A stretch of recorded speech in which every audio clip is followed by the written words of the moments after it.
Tov to those here this evening at the Begin Center, and good afternoon for those watching on Zoom in the United States and elsewhere where it's the afternoon. My name is Paul Gross. I'm a senior fellow here at the Menachem Begin Heritage Center in Jerusalem. It's my great pleasure to welcome you here in person or virtually.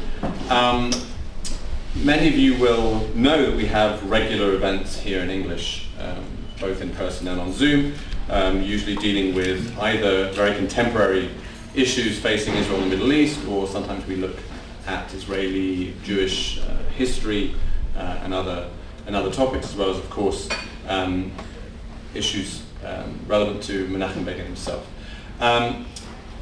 If you have been on the mailing list and part of this group that regularly tunes in for a long time, you may recall a couple of years ago, it must be now, I did a webinar with an organization called Sharaka that was established to essentially further the relations between Israelis and Arabs in the wake of the Abraham Accords.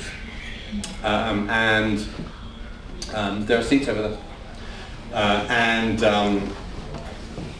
My conversation was ostensibly with Dan Pfefferman, one of the founders of Sharaka, but he also asked me if he could bring one of the Arab participants from his really quite revolutionary, from my point of view, trip that they did, bringing Arabs from across the Middle East to participate in the March of the Living visit to Auschwitz and other parts of Poland.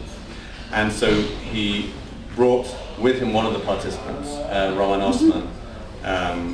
And I have to say, in all the many webinars and events that I've done, I can't remember a time that I was so, I would say, emotionally moved by what one of the guests had to say. And since I've followed Rawan's career online and was delighted that she came to Israel to visit us, and obviously leapt the opportunity to invite her to address people here in person. So I'm very happy that she's agreed to come and do that. So I'm going to introduce her momentarily. Before I do that, I want to show you a brief trailer of a documentary film that she's been involved in, called Tragic Awakening. So this is a short 3-minute trailer. Just bear with me.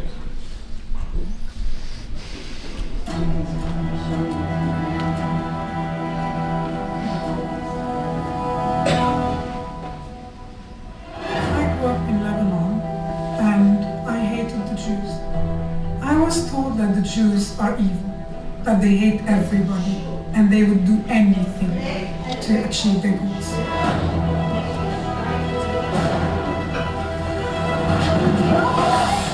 Disemboweled homes and raped women paraded around the streets, while thousands cheered. Nothing has prepared any of us for this. I've never imagined seeing what we witnessed after October 7th. This was the worst massacre of Jews since the Holocaust. Organized massacres of the status quo. There are people openly celebrating mass murder. History is made that day. Very proud of my people. Very, very proud. They are not cheering for the liberation of the Palestinian people in Gaza. They are screaming, gas the Jews. But love it if they do it again, and again, and again. I don't understand anti-Semitism. Anti-Semitism is not just a normal bigotry. Where does this come from? Why are the Jews always here? What's unique about anti-Semitism is that it is incredibly universal. It has longevity, like no other hatred. And the intensity. I found found myself on a quest to try and understand anti-Semitism. The Jews are blamed for all ills of the world. Why? Anti-Semitism requires a different type of explanation. When you see it so stark,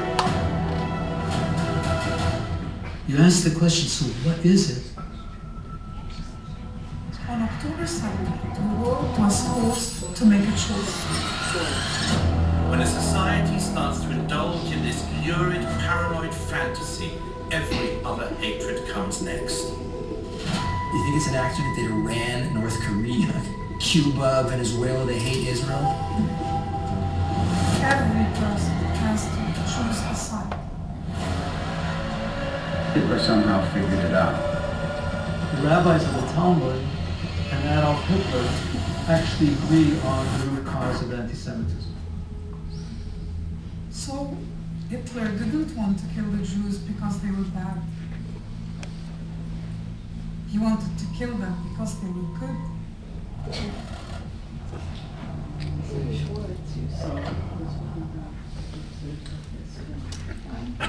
Okay, so we can certainly discuss that film amongst other things, but I wanted to at least show you that because it's something that Rawan's been involved in while she's been here. Rawan Osman is a Syrian Lebanese German activist advocating for peace with Israel. She's previously served on the executive committee at Peace Comms, where she documented cases of persecution of activists and political dissidents in the Arab world, advocating for normalization with Israel. She was also involved with the NGO Sharaka that I mentioned before, where she organized speaking tours promoting the Abraham Accords and facilitated the participation of professionals and academics in Arab countries in a Holocaust education program. Currently, she is studying Islamic and Jewish studies at Heidelberg University and is the founder of Arabs Ask, which we can discuss. Additionally, she serves as the chairwoman of a pro-Israel organization at Heidelberg University called Post-October 7 EV. So without further ado, I welcome Rawan Osman to join us.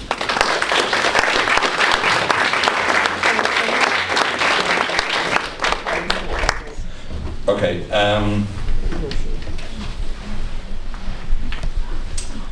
So I'm going to speak with Rawan for half an hour or so and ask some questions, and then turn the questioning over to you, sitting here, and give you the opportunity to ask your own. I'm sure you will have some. Rawan, firstly, thank you so much for coming and joining us in person. Thank you for inviting me. I told you we'd make it. We didn't. There was a long period of correspondence about this.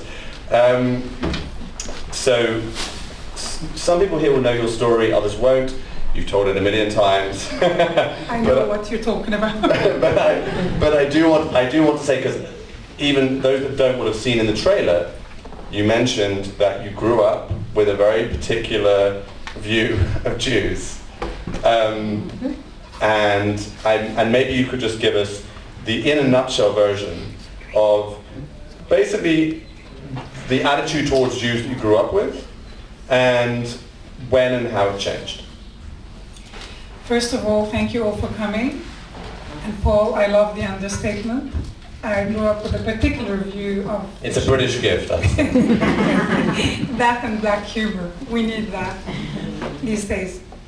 So I like to call a spade after October 7th. So what I used to think of the Jews is quite simple. Today I'm a recovered anti-Semite. And my Israeli friends hate it when I say this. They say you're better than that. No. I used to be an anti-Semite. Anti-Semitism is rampant in the Arab and Islamic worlds.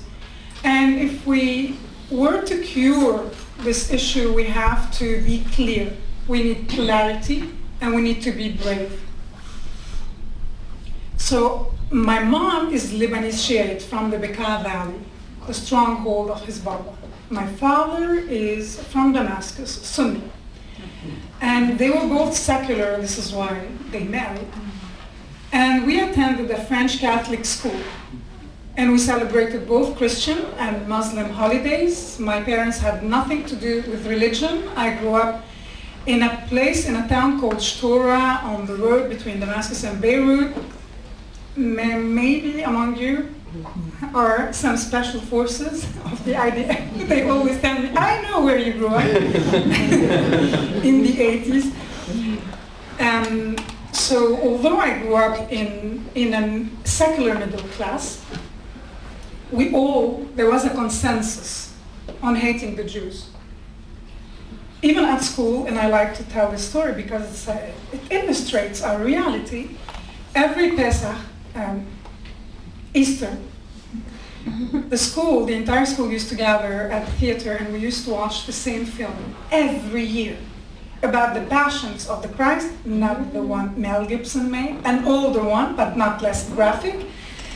And the conclusion after watching the same film year after year is, when you go out and you see the statue, Mary, blonde of course, baby Jesus, blonde of course, you conclude that the Jews killed baby Jesus.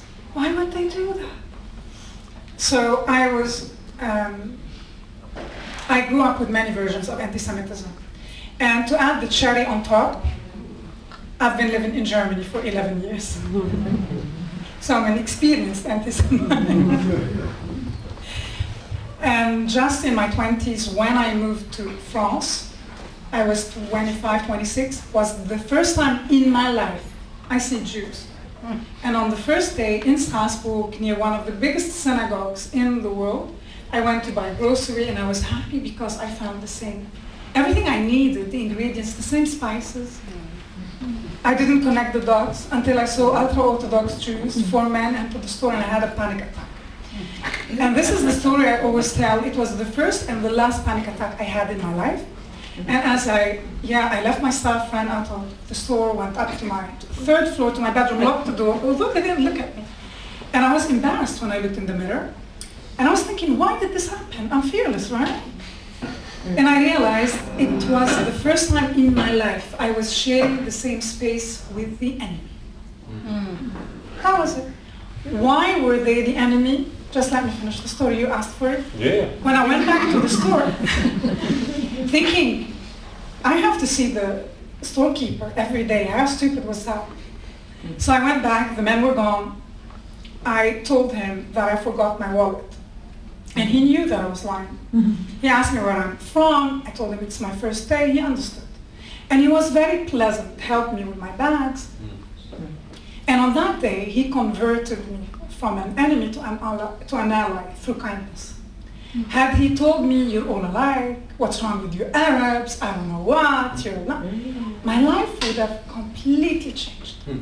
He converted me and I had to acknowledge his kindness and go and find out why are the Jews my enemies. And you did some research and discovered that things were not quite as you had been told by your teachers and others in Lebanon. Interestingly, when I tell people that I had the chance, the privilege in Europe, having access to uncensored information to understand that we were brainwashed, and they don't really understand what I mean by uncensored information. So here's an example. Did you know that Wikipedia is banned in Turkey today? This is what I mean by censorship. What people see on YouTube is not what you see in the US, like what Syrians see, is different. There is censorship.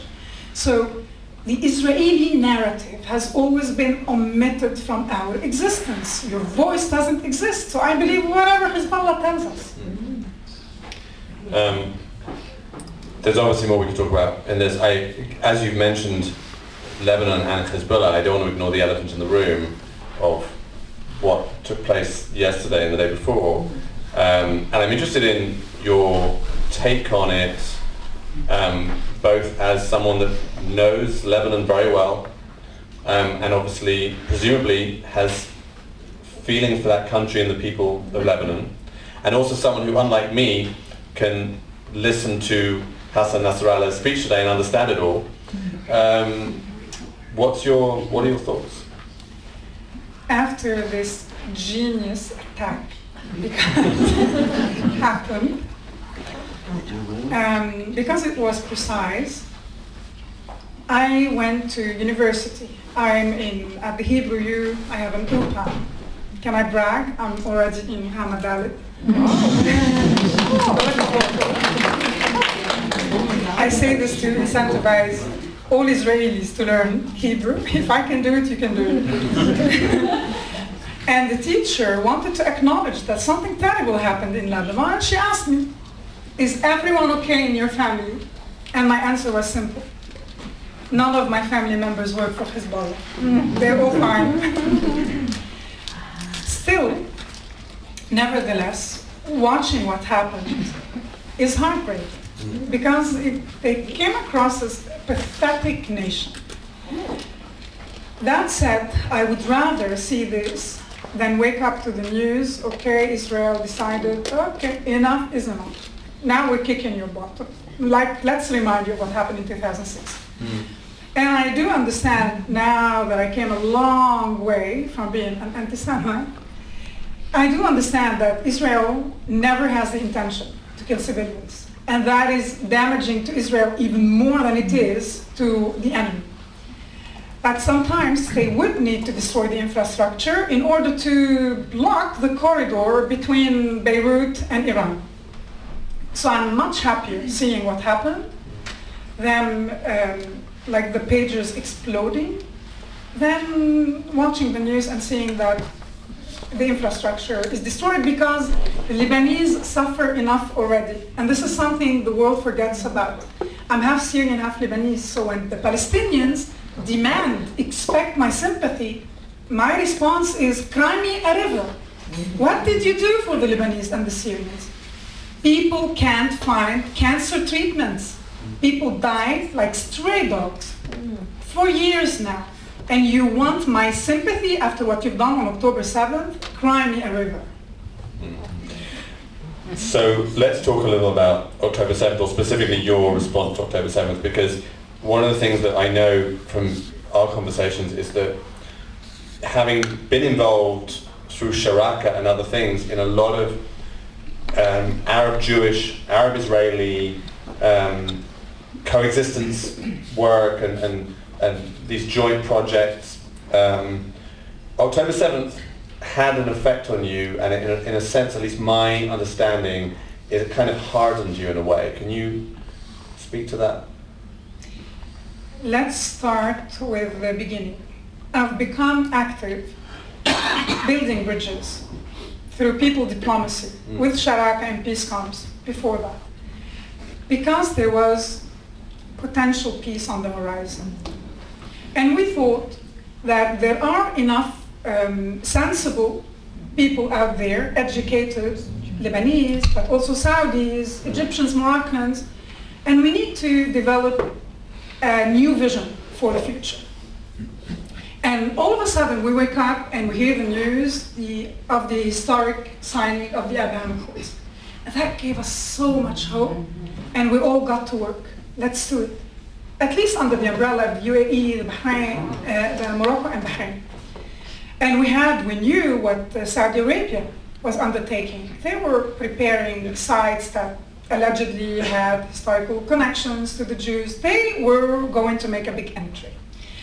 And these organizations I worked for were not my organizations. They adopted a certain strategy, and I saw great value in what they're trying to do. Okay, baby steps. Their strategy was to humanize the Jew. Okay, I didn't think that was enough, but it's a good start, because something many Israelis don't know, they don't understand why, for example, in Cyprus when they see Lebanese, when the Lebanese learn that they are Israelis, they are afraid and they don't want to talk to them anymore. The many Israelis or many Westerners don't know about or don't know that in the Arab world, embedded in many constitutions and basic laws are anti-normalization laws and policies. So in countries such as Iraq, you can be executed if you're accused of collaborating with a Zionist. And the laws are deliberately vague, even in Lebanon. What does it mean, collaborating with a Zionist? What's a Zionist? Is it an Israeli? Is it a Jew? Is it an Arab Israeli? The laws are vague, And of course, they are used to target political dissidents. So whoever upsets the axis of resistance, they get rid of them by accusing them of collaborating. And this propaganda machine implemented these laws to dehumanize the Jew. You have no contact with them. Whatever I tell you about the Israelis, you believe it. And if you're religious, Al-Azhar from time to time issues fatwas forbidding people-to-people contact. So you have no connection. You cannot test whatever they tell you. So when Sharako or Peace comes, and there are many organizations, thought, let's tell the Jewish story. Let's avoid talking about the elephant in the room. No politics. Let's take them to Auschwitz. And then many Arabs feel sorry for the Jews, and it transforms their lives, and that's acceptable. Now, after October 7th, when I was asked if I wanted to go on a speaking tour, speak to people at mosques, I said no. No, I wasn't ready, I'm still not ready. This is not the approach we need. Personally, I switched to fighter mode because we were forced to make a choice, a side. October 7th wasn't merely an atrocious act against Israeli civilians and non-civilians, but it was a declaration, in my mind, in my humble opinion, it was a declaration of war on Israel and all Israel represents, on Western civilizations. And the world doesn't understand that yet. Personally, I founded my own project, and I am very clear and confrontational. The Palestinians need a solution, yes, but they don't need a state. They need to grow up. They need to stop throwing tantrums and say clearly what do they want from the world. Go find your statement, because building a state is not a joke. That said, it hurts me when I speak to young Jews, young Israelis, or Jews elsewhere, who take the state for granted. And I ask them, have you ever tried starting a book club? Do you know how difficult it is when everybody has weird and wonderful ideas and trying to agree and start a base, a fundamental need to build upon? This, in spite of the Holocaust, the Jews established a Jewish state, and that we will defend with all our might for what it represents for us as human beings who identify with the Western values. Thank you very much for that.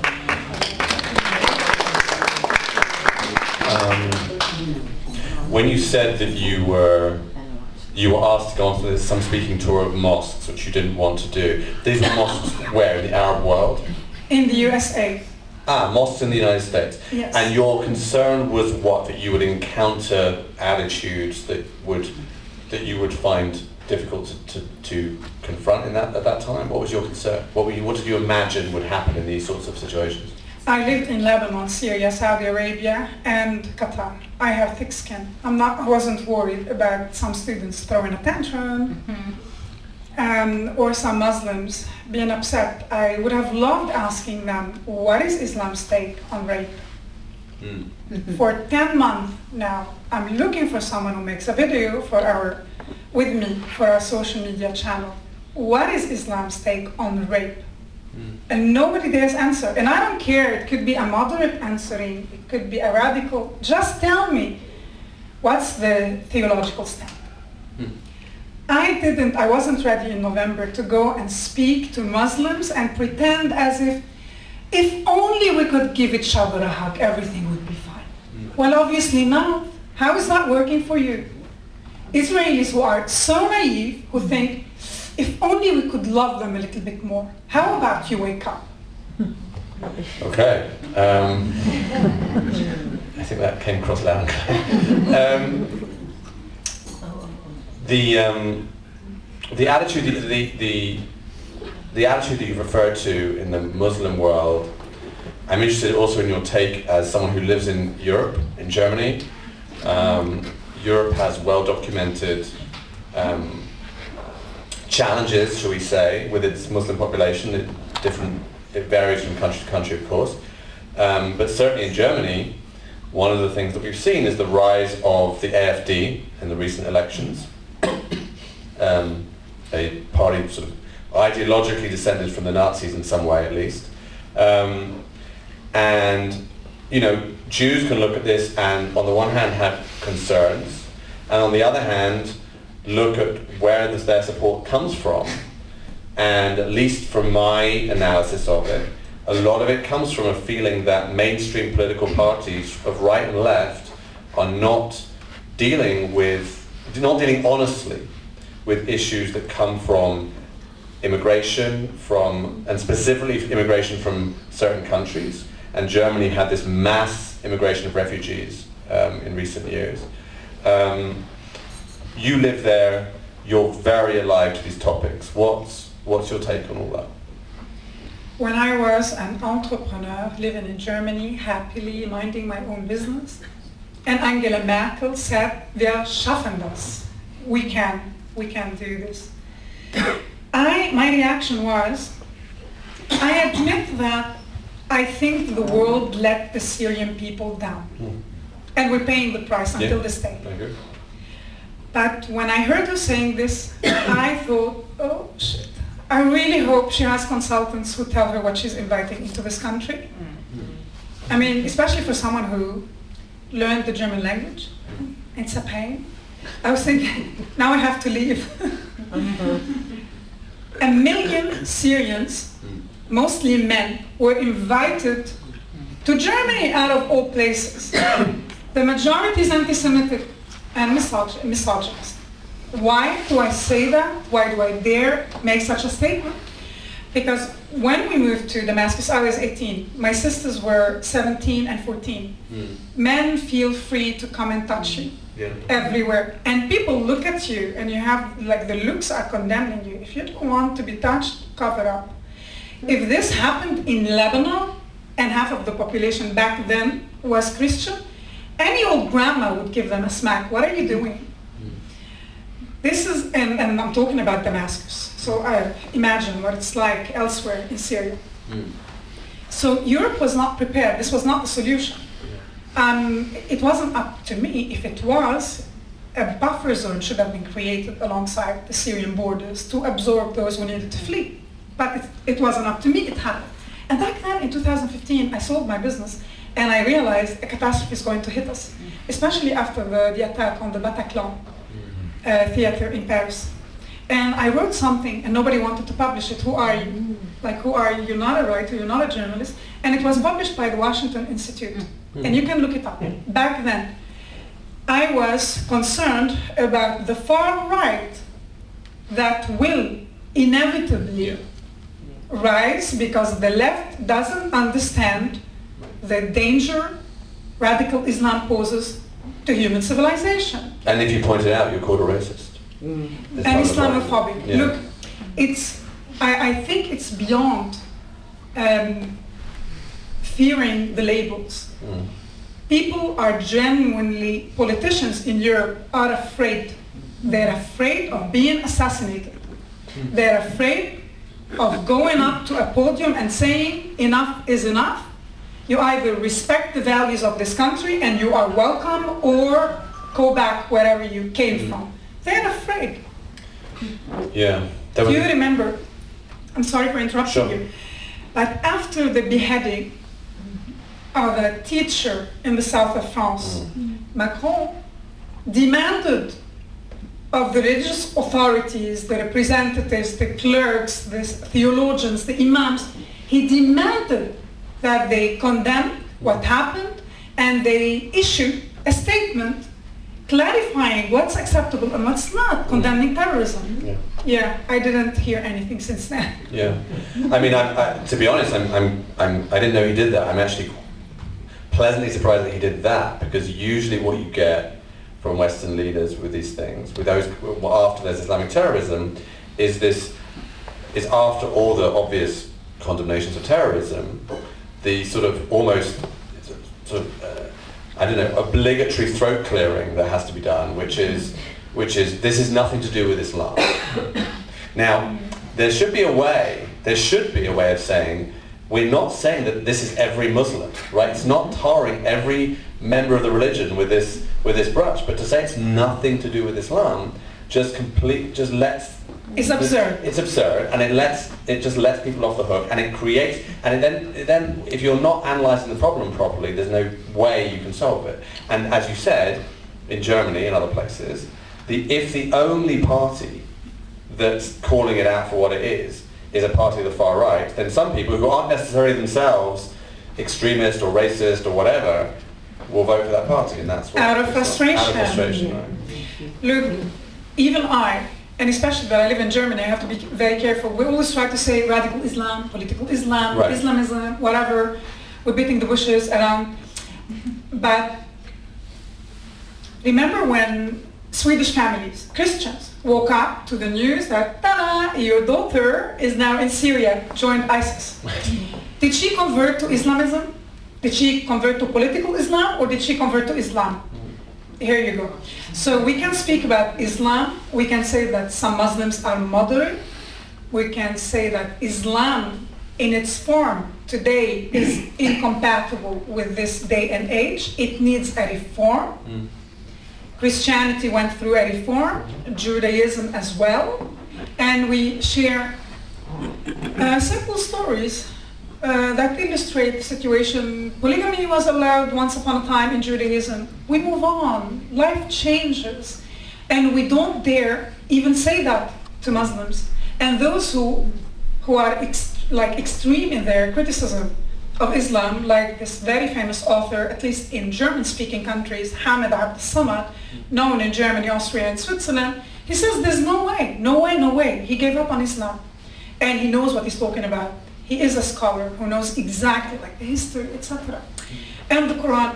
And I wonder, what do you mean we should give up? What do you want to do with a billion Muslims? Dismiss them? Send them to Mars? Of course there's hope. Of course we can introduce a reform. But for that, we need to speak about the elephant in the room. Right. Today, we started thinking, well, maybe we have an issue.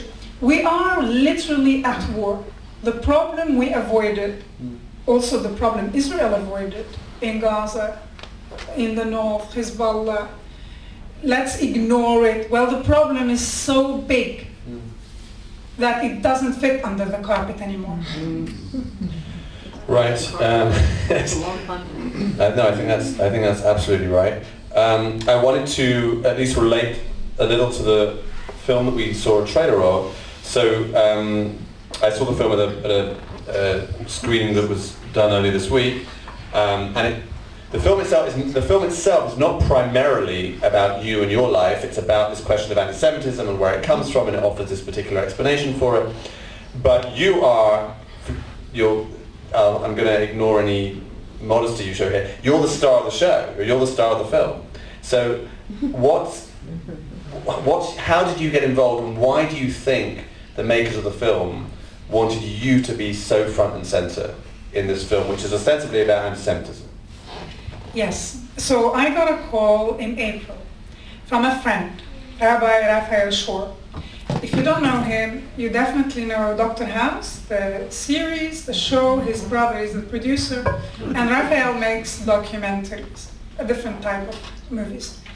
He called me and said, how soon can you come to Israel? I said, I'm coming in the summer. He's like, how soon? Like next week. So Tuesday, I came to Israel, 4 days later. And he told me, we're making a documentary, a celebrity agreed to narrate it, and she changed her mind. She just canceled on us. And for the last 3 weeks, we've been discussing with another rabbi, a friend of mine, who has an organization called Aseret. Please look it up. It's brilliant. We decided with the team, you'd be the best person to narrate it. And I said, okay, it's on October 7th. I'm not Israeli. I'm not Jewish. Yeah. So, to be discussed. The audacity, how can I be the voice of Israel? I can't do it. And he presented an argument, and I thought, okay, if this is going to incentivize the Arab world to watch, let it be. So I came. And when I arrived, the filmmaker, Wayne Kolping, said, I'm really happy you came on Tuesday because on Wednesday we're going to meet the star of the movie. And I told him, I'm happy to meet the star as well. He said, it's you. What do you mean it's me? Misunderstanding. I'm not an actress. And narrating, and you teach me how to do it. And then he told me that they thought by embedding my story, by using it as a backbone of the film, they will tell the story of anti-Semitism. And I myself, having been the fact that I was an anti-Semite, I recovered. They wanted me to accompany from time to time you see glimpses of my story, to give hope to the Jews, because it's really depressing when you see what happened on October 7th, but to give hope that there are allies out there in the world, and the message we wanted to send, especially to the young Jews, there is nothing wrong with you. You have nothing to apologize for. There's everything wrong with the world. So stand up tall and proud and fight for your space, because the alternative is to vacate everywhere for the bullies. And I think we delivered the message in a way or another. The screenings have been limited so far with a VIP audience, small people who can amplify the messages, but the president saw the documentary today, and I was telling President Herzog, and he recorded a message for us, congratulating us for the film. And he mentioned me. Can you imagine coming from the Bekaa Valley, the stronghold of Hezbollah? Now I'm a champion in Israel. So if that upsets Hezbollah, we've achieved something. Very good. Before I turn the questions over to the audience, you're wearing a Magen David that I can see from here, and you gave a little hint about not yet, and there's I don't want to spoil the film for anyone, but in the film there's more of this particular topic of your engagement, not just with Israel and Zionism, but also with Judaism. Can you enlighten us? Yeah, it's a spoiler, but it's okay. So I was an atheist all my life, and I started wearing the Magen David when I was still an atheist. And I chose it because for me it's the most beautiful symbol, and it is the seal of the Zionist project. And I'm so proud of wearing it, and it reminds me when I look in the mirror that every dream is possible, even a dream the size of Israel.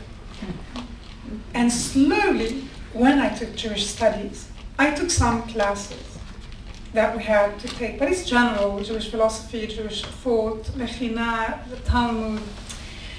And I found the light. I found my way back home. And I felt guilty for a long time, because I thought, why did Hashem show me the light? And if he can show me the light, why doesn't someone who worked for Hezbollah or Hamas see the light? I felt guilty for long, but it took a lot of thought when I decided that I'm going to accept this blessing bestowed upon me. I'm going to embrace it, and I'm going to convert and make aliyah. B'ezrat Hashem. Before October 7th. After October 7th, I decided to share that with the world, because it was important to tell, especially the Jews, that there is so much value, wisdom, there's so much light in Judaism, that it shouldn't be my dirty secret. And it shouldn't be an identity you have to hide, you have to conceal, because some angry Arab might throw a tantrum. It's something that we need to preach and invite people to wait and think, to share the universal morality that was offered to the world on Mount Sinai, instead of thinking we are culturally different. No, the Jews don't have another point, another reason why I wanted to share, is that Khalid Mashal claimed on October 23rd, if I'm not wrong, that they had to commit what they've committed on October 7th because they knew about the Talmudic conspiracy aiming to destroying Al-Aqsa. And I was thinking, nobody called that absurdity out. Why would the Talmud mention Al-Aqsa? It kind of predates it to begin with. And he implies that the Talmud is a tiny little book, like the protocols of the elders of Zion, right? And Hamas has access to it. If you knew what the Talmud is, you wouldn't even mention the Talmud. And in which language did you read it, please? So it was important to tell the world the Jews don't have a monopoly on this light. You're welcome if you want to join these people, if you can cope with the internal bickering. I was going to say that you can learn the language and go ahead and read the Talmud. Okay. I think that deserves a round of applause as well. I assume that no one is in any doubt as to why, as I said earlier, I had a particularly strong emotional reaction to when I first heard Rawan speak on the webinar a couple of years ago, and why I needed to invite her to speak to you all. Okay, let's see some hands up. Goodness. It would be easy to say who doesn't have a question. Okay, this lady here in the yellow jacket. Thank you. That was wonderful. Thank you. Your parents and siblings, how were they relating to your journey? Wonderfully. My father passed away. My mom lives in Germany. My direct family lives in Europe. My mom blocked me on October 8th because she couldn't believe that I believed Muslims could do what Hamas has done on October 7th. Obviously, it did not happen. So she chose to live in denial for many months. And recently, she was sick, so she realized that no matter the political differences, life is short. Let's put it this way. So the rest disagree. I lost a lot of family members who are still alive. Imagine what I said. This is crazy. And a lot of friends, but I also made a lot of new family members and friends. Okay, thank you. Lady here. Yeah, so I can kind of piggyback off of that question, but how does your family feel about what happened to the Christian Lebanese by the Palestinians? Do you have stories about that time? Do they have opinions about that time? That's a complicated question because until this day, nobody talks about the elephant in the room. The left and the right do not agree on what happened, what caused the civil war in Lebanon. So some think it was caused by the PLO and their allies, and some think it was caused by Israel because if Israel didn't exist, the PLO wouldn't have to fight, etc. It's not. Of course. Okay. Yes. Elon with a cap at the back. When you try to educate anti-Semites out of their state of mind or echo chamber or whatever it is, how do you get them to filter? Because I find this very difficult. How do you get them to filter misinformation from information or propaganda from the truth? If maybe our audience on Zoom didn't hear that, so the question was how, when you're speaking to anti-Semites or people that you want to convince them to change their minds, how do you get them to filter out the misinformation and propaganda from the facts? This is very hard to do. Some people will never listen. They just hate the Jews no matter what. Remember how I said we didn't have access to uncensored information? Mm-hmm. I have less sympathy nowadays because we have social media. Everyone can speak to an Israeli. You can curse them, you will engage, and you can ask hard questions, and everybody can see both sides. Now some people you cannot change, but many others, especially if I'm speaking to Iraqis, but mostly to Syrians and Lebanese, let's stick to that. I just ask them, what did the axis of resistance, this alliance of evil, what did it do to their own people? Is it really true that the champions of the Palestinian cause want self-determination for the Palestinians when they do not grant it for their own people? Is it true that Iran is concerned, they just want Al-Aqsa and they want justice for the poor Palestinians? When they killed their own people, they killed teenagers who wanted to feel air in their hair.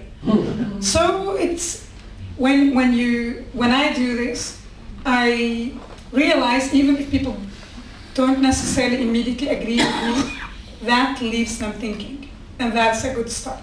Very good. Gentleman right at the back. Can you, I want people, yeah, that's good actually. People can stand up and project so that our audience on Zoom can hear. Fascinating listening to you. I'd like to hear your take on the relationship between the people of Lebanon and Hezbollah. Interesting, yes.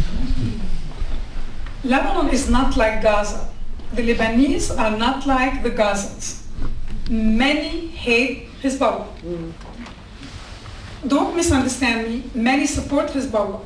After the attack with the pagers, the explosions, many said anything for Nasrallah, even those who are secular. It's okay, there's a camp who supports them, obviously. But there's a huge camp that's sick of Hezbollah.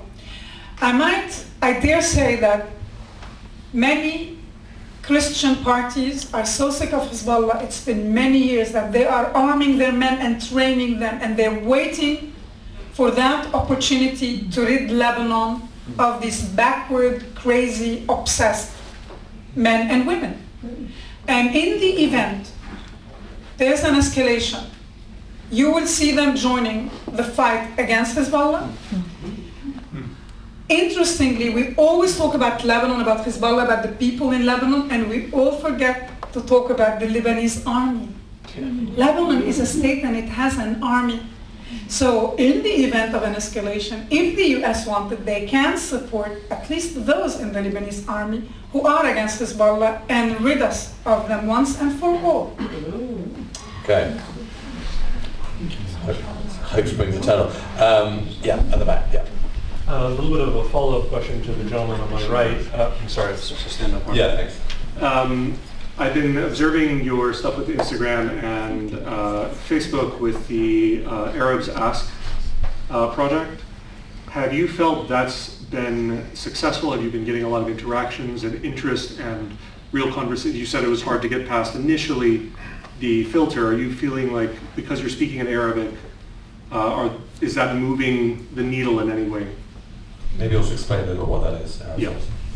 So after October 7th, we started with the university, with the dean, 4 professors and 2 historians, Europeans, Christians, but experts on anti-Semitism. We started a project, got our funding, because I was watching what Al Jazeera is doing, and we cannot compete with Al Jazeera. Their budget is massive.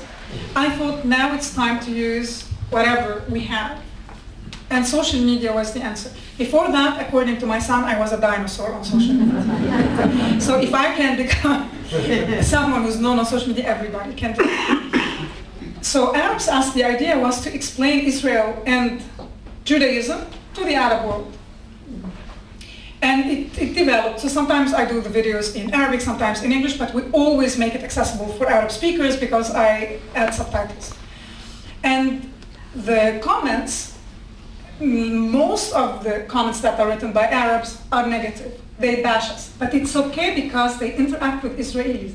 Then they fight. And that's already illegal. It is illegal. So they do this. And this interaction sometimes, it ends by people blocking each other. And it's really fun to watch. Sometimes people, you realize that there is give and take. So I don't have to intervene.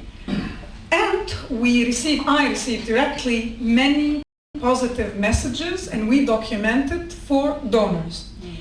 People write to me from Tehran, from Cairo, from Damascus, from Beirut, and sometimes I tell them, if you are really in Damascus or Beirut, you shouldn't be writing to me. I'm in Israel. Better not. And people tell me, I'm really proud of you. You're so lucky you can say that. You're so lucky. And sometimes people, I don't know, there's a lady who told me the story that she was raped, nobody helped her. Someone tells me how his father was killed under torture. We document this, and I conceal the names, and I always understand why they cannot be vocal. But if someone writes to me from Sydney or Toronto and says, I'm an Egyptian or I'm an Iranian and I'm proud of you, you don't need to be proud of me, darling. You can speak up. What are you waiting for? Very good.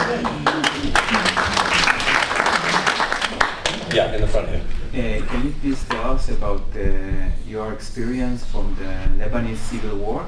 And did you feel the Iranian influence and the turning point, the shifting from the Shia's ethnicity from a secular sect to a religious fundamentalist sect? The Lebanese civil war or the Syrian civil war? Lebanese. The Lebanese, I wasn't born, but okay. But I'll tell you. I lived 18 years in Lebanon, but I'm born in Damascus. And that's still in my passport, even though I have a German passport. And people ask me why, so it's confusing. You're living in Lebanon? Well, because of the Israelis. Because back then in... Sorry, not sorry. Back then in 1984, the Israelis were doing exactly the same thing they are trying to achieve today. Push, it wasn't Hezbollah only back then, but push their enemies behind the litany. And that was what's happening when my mom was very, very pregnant, so my father sent her to Damascus to deliver safely. So it's the only thing I would say, my experience, and I wasn't born during the Civil War, that my mom and her family, everybody's traumatized. What the Lebanese did to each other is unbelievable. Not only Christians and Muslims, but the Druze, the Muslims, the Christians, the Christians, the Shia to Shia, Hezbollah and Amal, they're now allies, and they run the country, but what they've done to each other, and this is something I have to say to the Israelis all the time. No matter what happens, no matter how badly you disagree, you'd never do this to one another. It's important to remember. Very important to remember. And what about did you feel the Iranian influence there, how they are shifting the... I was born in 1984. In 1979, Khomeini turned Iran into an Islamic republic. Yeah. So this is, did I feel it? Well, there was a war, and Hezbollah was created in the early 1980s. My experience is in France when I lived among the Jews, and I went back having access to uncensored information and watched one of the early videos of Hassan Nasrallah, black and white, romantic. And to listen to the goals. They tell you what their goals are. Listening to that, you're like, okay. That, I'm pretty sure, has nothing to do with Lebanon. Right. Even back then, that sounds like it's against Lebanon, the sovereignty of this state. They don't acknowledge borders, and they're advancing a Shiite agenda. And anyone who knows about that rift between the Sunni and the Shia. And I'm not talking about this religious problem, because if you ask me honestly, I think the Shia have every right to be angry. I mean, back then there weren't Sunnis and Shia, but this issue, this tiny problem between the Shiites and the Sunnis is a serious one. A political group, the Sunnis now, killed the grandchildren of the Prophet for a political reason. So they have beef with the Sunnis, understandable, but you're definitely working against the sovereignty of every country where the axis of resistance reigns. Yeah. No, Iran will fight Israel for the last Palestinian and Lebanese. So, well said. Okay, gentlemen here. So one of the things I find most fascinating about the Arab world is how they have strong identities on multiple levels. There's family, tribe, region, religion, political group, nation, and all that. And I'm curious, how is that different or the same between here and Lebanon? And number one. And number two, how can understanding that be used to know how to deal with the situation in Lebanon? Between here and in Lebanon? What do you mean? Like between Israel? Between the Arab communities and groups in Israel and Lebanon, and is it the same or similar, and how can you understand it? I personally feel that understanding that here in Israel can be useful in making peace with the communities here, and so I wonder how that would be in Lebanon as well.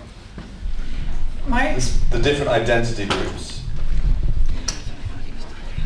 I think we need to make a distinction between the Israeli Arabs and the Palestinians, because in my experience, and I also went to the Negev desert, so I met Bedouins.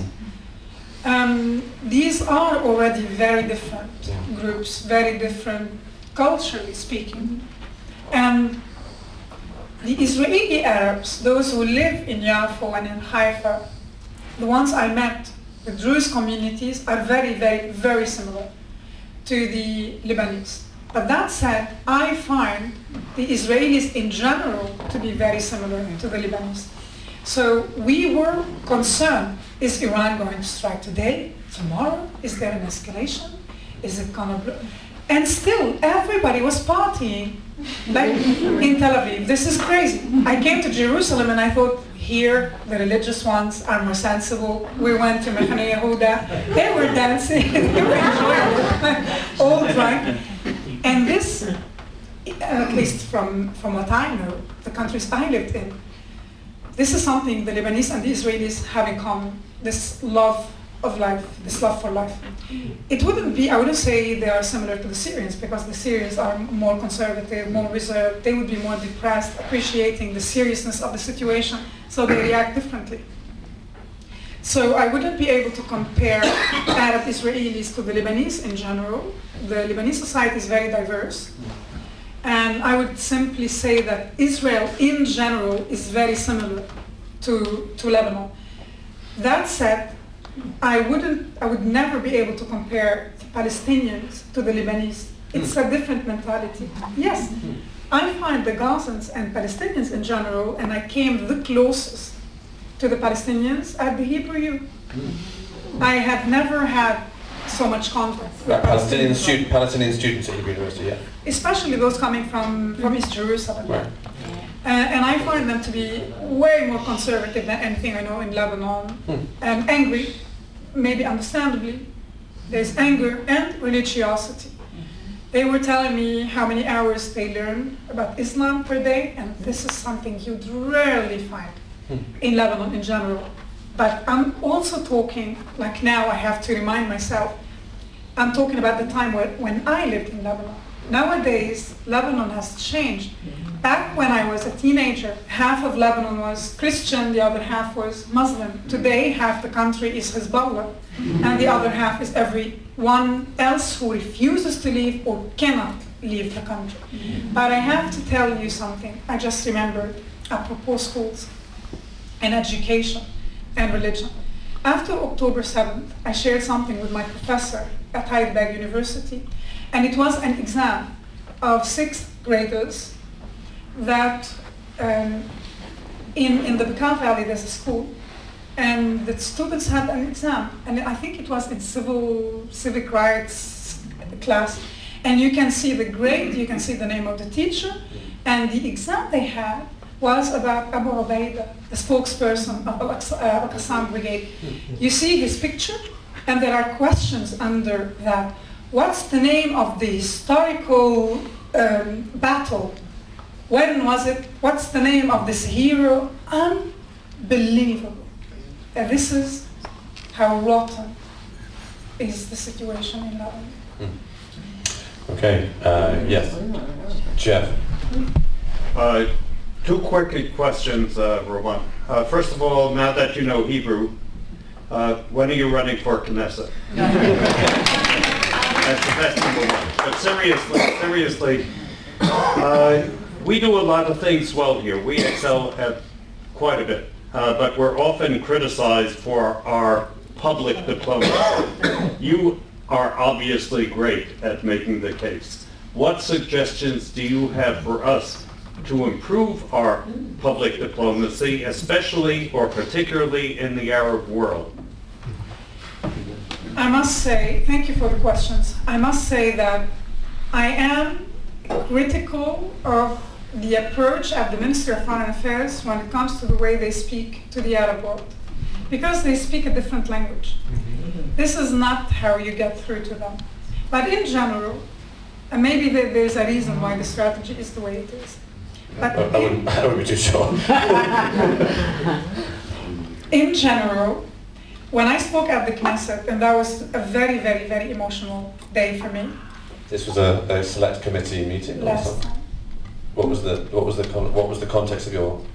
I was asked to speak about the situation of women in the Arab world. Right. And that speech went viral. I seized the opportunity. It was such an honor coming with my background and being able to speak, to be the voice of women and speak to what happened on October 7th, but also my experience, my grandmothers, my aunts, my friends. When I spoke at the Knesset, a lot of people approached me and said, we need someone like you at the Knesset. So I'm working on it. This is why I'm working.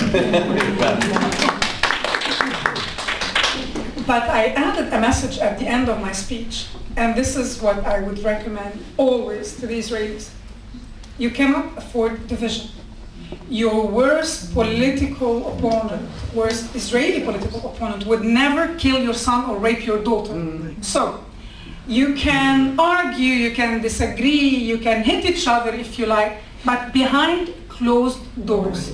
I would go even further and say this campaign against Bibi Netanyahu is celebrated in the Arab world.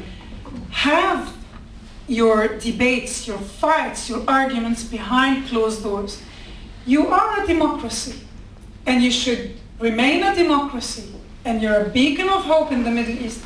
But you cannot afford being a democracy like any other democracy because we are dramatically outnumbered. So we have to develop smart methods like the one the Mossad developed when they killed Hani not less than in Tehran, or what they've done with the pages. We need to be creative and try to recover, heal the Israeli society in a different way and send a message to the Arab world through public diplomacy by saying Israel will prevail no matter what, and you have to truly believe it. We're not bluffing. At least I personally know it in my heart. Israel will prevail, B'ezrat Hashem. And the Israelis have to continue steady on this path. You're fighting and fighting together, and Israel and the Israelis and the Jews faced worse than this. And not at any point we should say that we are so drained, we will give up and leave, because this is exactly what the axis of resistance is betting on. Okay, thank you. Yes. Rawan, you said so much about the various, the politics, the religious side. I'm wondering about how it's affected you, Rawan, personally, because there was a time where you must have felt more and more distant from your own people. You realised that you just didn't think the way they thought anymore. Can you tell us a bit about how that felt, kind of feeling apart from the people that you were once part of, well, you are still part of them, and your journey towards, how isolating that was and how you dealt with it? Yeah. No matter the transformation I go through, I still own my story. So when Lebanese say, oh, you are a disgrace, never say that you're Lebanese. You are a disgrace, never say that you're Syrian. I am all those things and what I become. Even when people tell me, don't say you're converting, you're discrediting yourself. I am all those things. But of course, as you said, I felt for a long time very lonely and suspended between both worlds. Also here in Israel, the first time I wanted to come, we have a mutual friend who offered to arrange a VIP status so that you don't get interrogated. And I told him, I will not be interrogated. How do you know they have to? No, I have nothing to hide. And I know just because I have that gut feeling that I am on the right path and everything falls into place. Nevertheless, I do understand that many Israelis are very skeptical. So they speak to me with a lot of skepticism, like, what are you up to? Tell me more, really. So I understand that, and I understand those Arabs who accuse me of, you are a Mossad agent. They don't understand what the Mossad does. That's stupid, right? And so you're paid to do this, to do that. I understand every position, and I feel suspended between these worlds. Nevertheless, when I come to Jerusalem, even when I am alone, I feel at home. And I feel an inner peace I cannot describe. Okay, thank you. Okay, still a bunch of questions. Yes, gentleman here with the glasses. Please tell me the percentage of population in Lebanon and Syria who will be ready for peace with Israel. The percentage of people in Lebanon and Syria that will be ready for peace with Israel? Yes.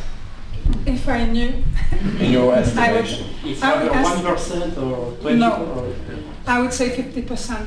50%? Yes. Of both countries, Lebanon and Syria? With confidence, definitely. And in Syria even more. because of what the Assad regime has done to the Syrians.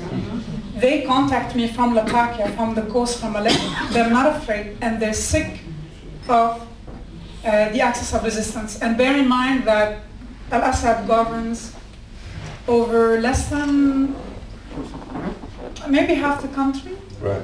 Idlib, like that side, is under Islamist rule, and the other side, Rojava, they have quite a large chunk of land they're governing. That's an interesting experience, the Syrians and the Kurds. So people are very, very, very tired, and they realize your enemy is not Israel, and the Syrians will never forget that the Israelis treated them in Israeli hospitals once upon a time. I speak to many Syrians in Europe who tell me, you can't believe this. They treated us for free in Israeli hospitals. See a small gesture, like what I said earlier about the storekeeper. He converted me from an enemy to an ally through kindness. Yeah. This is important. Yes. Apropos of the public diplomacy, that's also, I think, worth noting. Yes, the lady in the back. Thank you so much for everything and for coming tonight. I wanted to say I really understand why you wouldn't speak in mosques right now. Are you willing to speak in American universities and in European universities? Because I think we have a crisis with our youth, and your message, they might hear it more from you than from us. I have this incredible. Once the film started screening, and it started in the US and in Canada as well, I started receiving a lot of invites to come and speak. At universities, I don't mind. Back in November, I spoke at a university, I believe in New York, and some Arab students were upset in the back, and one asked me an interesting question. Piers Morgan kept asking, he kept asking about proportionality, proportionate response, proportionate response. And these students said, isn't it enough back in November? Isn't it enough? Isn't it enough? How many more victims? As if it's tit for tat. And I was sick of this question. And the others on the delegation answered because they're softer than I am. So when these Arab students asked, I'm like, give me the mic, it's enough. I told them, how many IDF soldiers should we send to Gaza to rape how many Palestinian women? This is how absurd the question is. It's not tit for tat. So at the moment, especially seeing this shift around the globe, and that the masks dropped, and the fact that the Jews and the Israelis are intimidated, bullied all over, I realize that I have a certain effect on young Jews, and I give them that boost, and I will do it. Yes, happily. Okay, yes.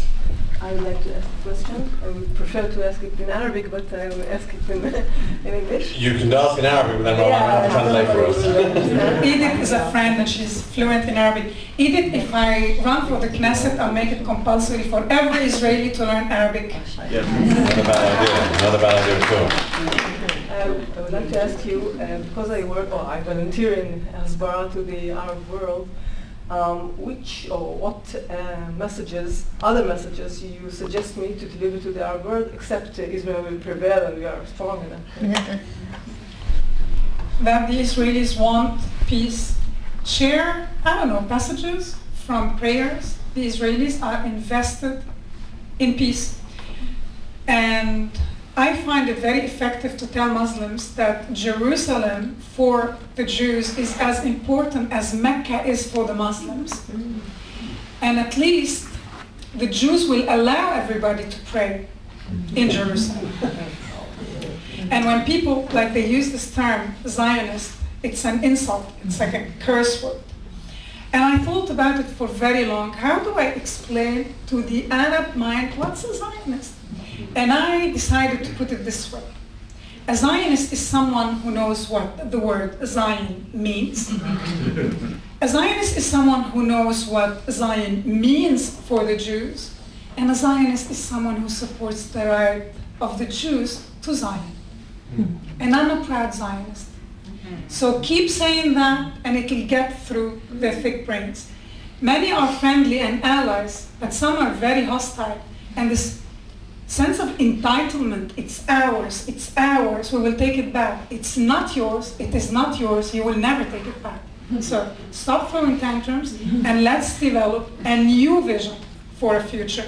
And we owe it, and the Palestinians owe it to their children. Yes. Okay, this gentleman here in the blue shirt. Can you talk about your feelings about the Israeli right and the settlement project of theirs in the West Bank, and how you feel about that?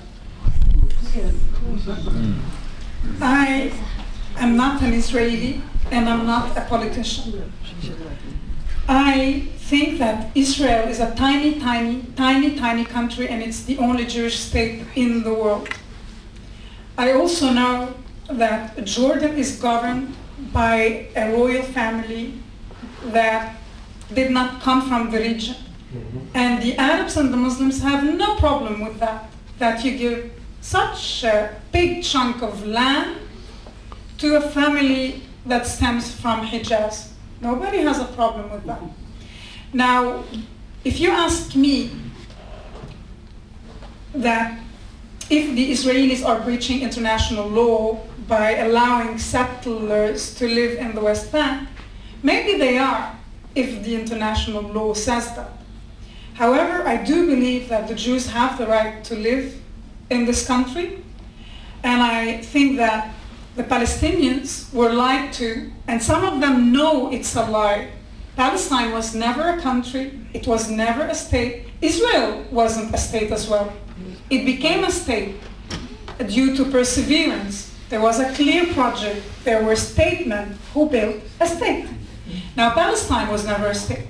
For it to become a state, the Palestinians have to mature and develop an identity that is not based on falsehood, on illusion. And then we can talk about the region, about the Middle East, and how we can move further. If you are implying, maybe, and maybe not you, but a lot of European journalists imply that for this to end, we just have to give Gaza to the Palestinians and the West Bank to the Palestinians. Israel should withdraw, and everything will be fine. I don't believe that, because we have proof. In 2005, even the cemeteries were emptied. Bones were taken out. You've uprooted settlements. You've left greenhouses for the Palestinians, and they had a lot of money. And I think that on October 7th, we realized that the world has seen that the Gazans did not lack the money, the assets, the connections, the know-how, and with all that, what have they done? So I invite the entire world to stop infantilizing the Palestinians, to ask them to take responsibility for their actions, and to demand that they pay the price for what happened in Gaza. On October 7th, my first thought was, if I was a mother in Gaza and I woke up to the news, I knew exactly what was going to happen to my family. And the world is looking at Israel, what Israel is doing, and the world is asking Israeli politicians, what will happen in Gaza after the war? It's not our problem. It's not our problem. You are insane. Someone should help you. We shouldn't be helping you. We shouldn't be supplying you. Well, you openly state that your goals, primary goals, are to eliminate us. And we appease them even more by telling them, okay, now like we were talking earlier about Spain. We will come together on the global stage. We are countries who will now recognize a Palestinian state. Where? Who's going to govern in this state? How? So let's stop infantilizing them and thinking if only the settlers weren't there, everything would have been fine. We've seen what happened in Gaza. Did it work? Were they happy? Did they get to work? Did they build something, an example that's worthy of supporting? No. So I don't think on top of our agenda is the far right in Israel or the settlers in the West Bank. And I just end on this point. Why do we talk about the West Bank and never about the East Bank? Jordan, for those who aren't aware of that. It reminds me, of in 1948, when President Truman was under pressure by the State Department and the Pentagon not to recognize Israel. And they came, and George Marshall and others came into the Oval Office and said, "Listen, this is a terrible idea. We should be supporting the Arabs for all kinds of pragmatic reasons, realpolitik and everything else." And one of the things that Truman said to them was, "The Jews have earned it. They've earned a state through what they've done these past decades in Palestine." We have time, I think, for maybe 2 more questions. Let's go to the lady in the corner. I'm curious, you've spoken a lot about the being educated to hate Jews and Israel. You haven't mentioned the great Satan, America, and I'm wondering how much education about hatred toward America plays in this story, and if it's a lot, as I suspect it is, how you see sort of the Israeli and American and Arab and global stories sort of all coming to you speak optimistically, and I'm wondering how. Easily. There are things that don't need to be rational, or things that don't make sense, but it works. I'm a believer, and I always tell people who think, what can we do? What can I do? I'm just a doctor. I'm just a teacher. I'm just a mother. Theodore Herzl was just a journalist, and he was a dreamer, and he was a believer, and look how far we've come since then. I am optimistic because I truly think that what's right will prevail at the end. To your question about America, I did not attend UNRWA schools. I was at a French Catholic school. They criticized the West less than you'd think. But in general, the political rhetoric, when they speak about Israel, what Israel is doing to us and to the poor Palestinians, they say, and again, just now, Hassan Nasrallah, I was watching his speech before I came, he said Israel wouldn't be able to do this to us unless they were supported by the West, and of course, primarily by the USA. And he talked about the audacity. This attack took place right after Amos Hochstein left, but they always do this in total disregard and disrespect to the Americans. They try to create a rift, and at the same time, they're continuously shooting against the American administration, no matter what it is. So yes, the biggest, the devil is America and everything America supports. But I am optimistic also because maybe you can look it up on YouTube. There's a very interesting clip of Hassan Nasrallah. You can see him in the background on a massive screen preaching, and people gathered in the southern suburb. Not today, it's Sonoma. And he's talking about America, the devil, the West will take it down. And a brilliant Western journalist zoomed out, and you can see behind them massive boxes, and on them is US aid written. They depend on America to feed their people, and they're cursing, and they're up in the air with arms, etc. There is hope, because I truly think that in the West there are so many intelligent people who will eventually wake up and say enough is enough. And when legislators, especially in America, ask, what can we do? The answer is simple: conditioned aid. Very good, very good. Which America did in the past, of course, with the Soviet Union. Yes, lady here. And then and don't worry, I saw your hand. You're looking very disappointed. Don't worry. So this lady, and then you'll be last, and then we'll finish. Yes. Okay. So first of all, I'd like to say that I discovered you on social media a good few months ago, and we've been talking about how to reach the Arab world and others, but for Israelis and Jews and people who discovered you, it's an amazing comfort to see finally people speaking up, people from outside our community or our supporters to come out of nowhere and start speaking up very loudly and very eloquently, and I'm sure you've inspired a lot of others to do so, and you see more and more of these people coming up. So, kol hakavod. And then my question was, you mentioned your son earlier. Don't want to go into details, I want to ask inappropriate things, but where does he stand? I mean, whatever your choices are might not directly affect the life your siblings and parents, mother live, but your son, it's a different story. How do you protect him from people who live around his life where he might make different choices? So my son understands what I do. Even the synagogue in Strasbourg, that story, I took him in 2018, he was 9 or so. For me it was very important, even when he was really small, young.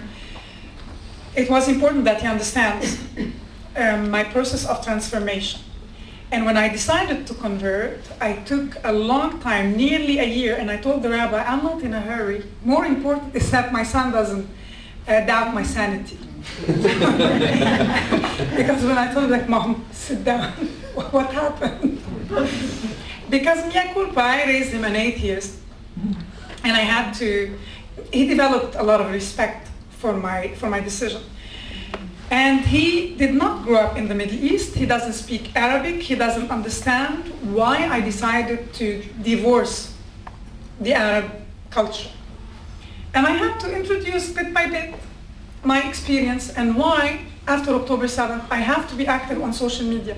And at the beginning, I didn't have a plan, we didn't have funding, I had literally zero experience. I was a dinosaur, so I had to ask him to download the app for me. He's like, Mom, what do you mean you want to make a video? This is so embarrassing. What if my friends see it? And I was like, what? How many followers? Why do you have followers? Why are you? And then when he understood that I had a following and we're doing this professionally, he said, how can you do this to me? And I told him the night before I came to Israel the first time, because he was really annoying and insisting. He slept at 2 in the morning. He thought he's gonna make me change my mind. I told him, I'm not doing it to you, I'm doing it for you. Everyone, including myself, before October 7th, we always think they have to do something about it. What are we talking about when we say they? The politicians? And if you're so upset with the politicians, become a politician. It's not that hard. So we can no longer count on them because we are dramatically outnumbered, because we need to roll our sleeves up and get to work. All of us, even if someone is only capable of speaking to one person, do it. One person is a start, do it. If you explain it to your doctor, that's already an achievement, help us. And I realized, this is why I have a large following, that people are desperate for these voices, and it inspires the young ones. And especially as a mother, I felt the obligation to do that. And I tried desperately to get my son to understand what we're going through. And he's going to university next year. I know I look young, but I'm not. He's going to university next year. And he grew up in private schooling, in a sterile environment. He doesn't understand, why do we need wars? Can't we just get along? And I was a teenager, and I used to think the same way. And I couldn't explain it. So I told him, do you know what? I booked a flight for you. You're coming with me to Israel. And he said, what? I'm your only child. You said you loved me more than everyone. You're taking me to a war zone? You're joking, right? I said, no, I'm not. You're going to spend 6 weeks in Israel. He's like, why? So we came on the last flight from Germany, Lufthansa, on the 29th of July, and he spent 6 weeks in Israel. I left him at a kibbutz for 2 weeks. They pierced his ear. When I saw the picture, I couldn't breathe anymore. And the lady sitting next to me has 9 kids. I told her, Rebecca, I showed her the picture. She told me it could have been a tattoo.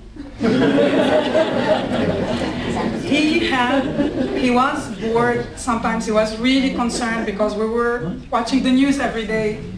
Will something happen with the Lebanese, with the Iranians? what do we do if we hear a siren? And the first time we heard the siren in Jerusalem, and we were on the 13th floor, I didn't ask them where to go to, and he told me, I'm pretty sure, first we panicked, and he's like, I'm pretty sure this is the Shabbat siren your friends are going to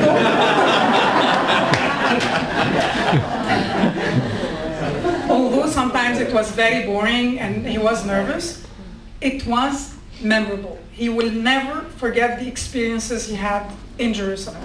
We were ordering food at Ben Yehuda, and three young men sitting behind us thought I'm young, and they were making stupid remarks about me in French. So I turned and I spoke to them in French, and they were very embarrassed when they saw me. And I told them, no worries, but your punishment is we're joining you for dinner. They're like, oh, we're joining you for dinner. That's my son. And he's told that yeshiva students are crazy, and you're going to explain to him what they do. So one was from Basel, one was from Vienna. They spoke English, French, and German. And at the end of the dinner, they were talking about sports. Every experience he made in Israel is worth gold.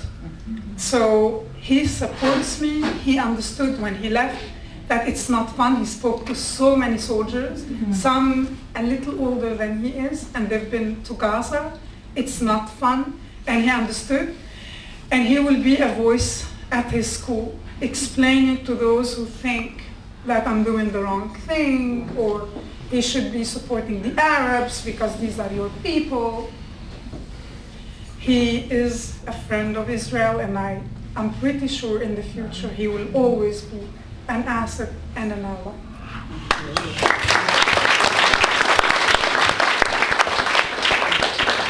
Okay, very last question. Go for it. No pressure. I wanted to ask about your experience meeting the first Jew, this storekeeper, because I kind of feel like you could very easily interpret it as, okay, maybe he's just a nice person as an individual. I'm sure that even, I don't know, the worst figures in history, like the Nazis, some of them were probably also nice face to face. But as a culture, as a religion, as a group, whatever political ideology, they can still be bad or the enemy. It would be, I think, even more natural for someone from your background to think like that. Maybe because you're both in Europe, so you're different, whatever. But you didn't. I Why? did. You think I didn't, but I did. I'll tell you why. Brilliant question. He was nice, and he didn't know if he'll ever see me again. But I lived across the street, and I lived in a big house. The lady had 9 bedrooms. And the lady was offering the bedrooms for students because she didn't want to sell the house she couldn't maintain anymore to the Jews. So I spent months sitting on the windowsill. It's an old house, so the windowsill is very wide. I sat there and I watched the Jews. And I had endless monologues, thinking, maybe these are nice, but the ones in Israel are the monsters. Maybe they are pretending to be nice, but they're not really nice. And I asked my partner back at the time, I just don't understand. Why are the Jews obsessed with this museum? Like, aren't there other museums in the country they can go to? And he told me that's their synagogue.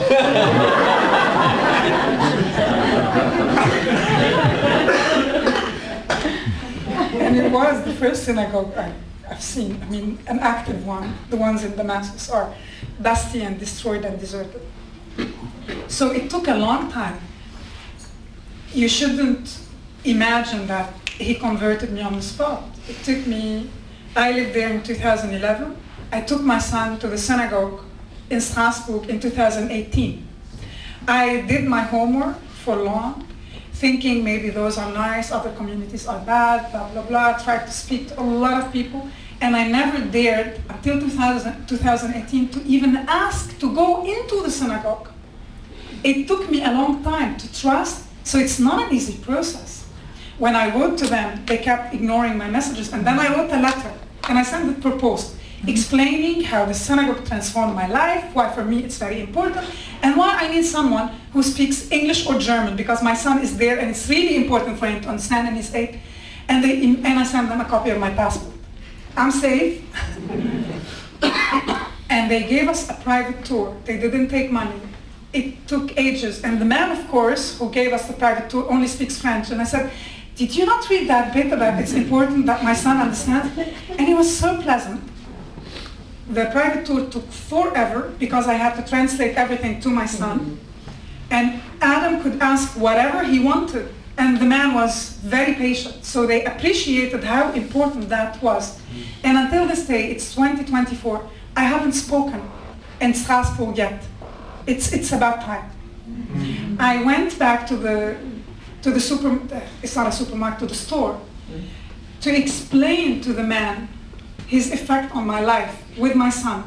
But now, unfortunately, this lovely store is turned into a Carrefour Express. But I'm pretty sure we can find the man if we ask the rabbi.